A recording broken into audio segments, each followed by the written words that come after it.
So the mall, the Tinseltown Theater is open. We'll just drive over here and get some good shots of this.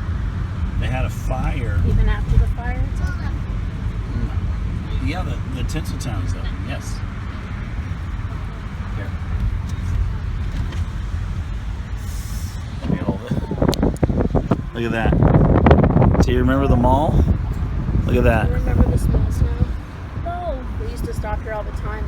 Yeah, it was one of our favorite malls. Went to, is it where we would get like really cheap? Yes. Yeah, look at that. I remember. Is everyone okay? Yeah, it's fine. Well, they're tearing it down. They've been tearing it down. No, I mean like. Yeah, nobody was hurt. Nobody was hurt. Nobody was hurt. That's a relief. See, that's a hard snow.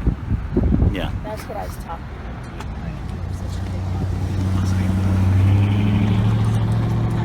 Well, I hope that it's normal human beings. Look at that. Look at that. This is they're tearing it apart. It's the Six Flags Mall. No, they're replacing. They're not building a mall.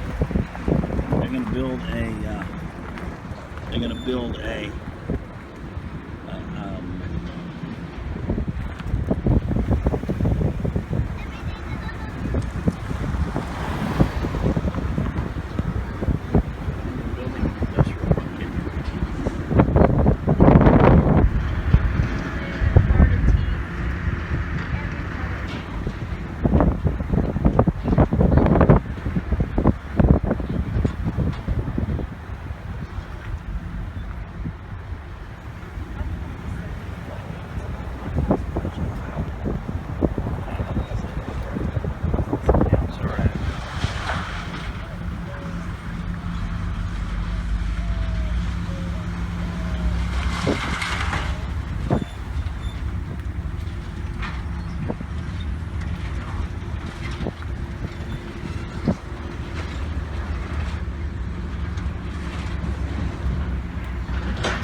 Phone call, so I'm going to need you guys to be quiet. Okay. Phone call. It's 2:02.